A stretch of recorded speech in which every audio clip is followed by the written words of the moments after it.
भारताचा पाकिस्तानवर 9 ठिकाणी एअर स्ट्राईक तर पाकड्यांची 9 दहशतवादी तळ उद्ध्वस्त। जैश ए मोहम्मदच्या मुख्यालयावर भारताचा हल्ला, भारताचं ऑपरेशन सिंदूर।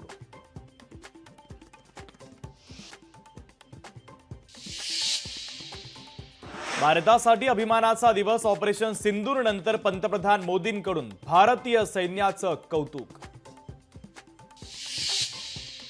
पाकिस्तानच्या लष्करी तळावर हल्ला नाही, कुठल्याही सामान्य नागरिकाला टार्गेट केलं नाही। पहलगाम हल्ल्यातील मृतांना न्याय देण्यासाठी सिंदूर ऑपरेशन राबवल्याची भारतीय सैन्याची माहिती।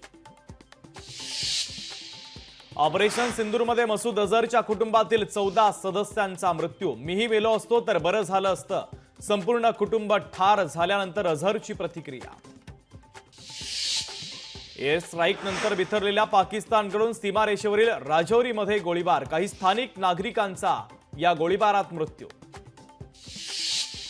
भारताला प्रत्युत्तर देऊ नका, अमेरिकेचे परराष्ट्र मंत्री रुबियो यांचा पाकला थेट इशारा। भारतासोबत युद्ध करू नका, अमेरिकेनं पाकिस्तानला ठणकावलं।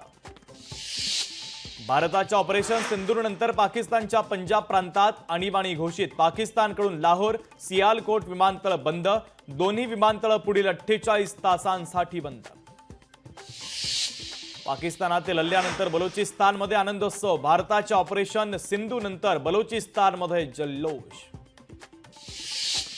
दहशतवादी हल्ल्याचं उत्तर युद्ध नसतं, सरकारच्या चुका दाखवायलाच पाहिजे। एअर स्ट्राईक करणं हे उत्तर नाही, मनसे अध्यक्ष राज ठाकरेंची प्रतिक्रिया।